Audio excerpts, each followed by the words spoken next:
Samantala, sa gitna naman ho ng anibersaryo ng People Power Revolution, nananawagan ng ilang demonstrador na magbitiw na sa pwesto si Pangulong Noynoy Aquino. Mula naman sa Quezon City, may ulat on the spot si Cesar Apolinario. Cesar?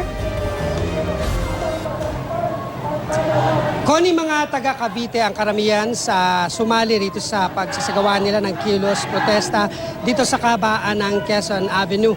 Mga miyembro sila ng Aquino Resign Movement.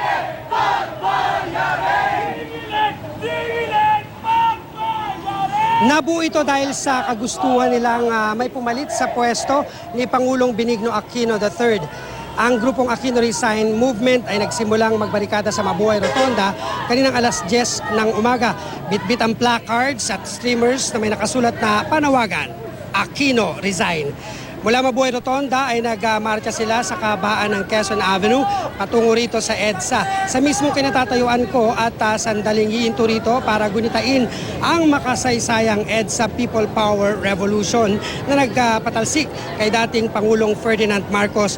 Ayon kay Emmanuel Asuncion, spokesperson ng Aquino Resign Movement o ARM Cavite, pakiisa rin nila ito sa paggunita sa ipinaglabang kalayaan ng mga Pilipino nang mapatalsik si Marcos at maiupo naman si dating Presidente Cory Aquino. Nagkataon lang daw na anak ng dating Presidente ang pinagre-resign nila ngayon.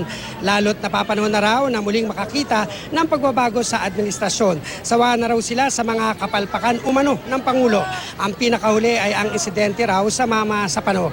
Naniniwala ang Aquino Resign Movement na may kinalaman ng Pangulo sa nangyari sa Mama Sapano at ang Pangulo raw ang dapat managot sa lahat ng umano'y kapalpakan sa operasyon na pumatay sa 44 na SAF members. Ilang nakaengkwentro nito at mga sibilyan na namatay nang walang kalaban-laban. Kahapon pa nagsimula ang aktibidad sa Dasmariñas, Cavite kung saan nagsagawa muna ng forum at nagkaraban nga mula kayo ng umaga papunta naman dito sa Mabuhay Rotonda.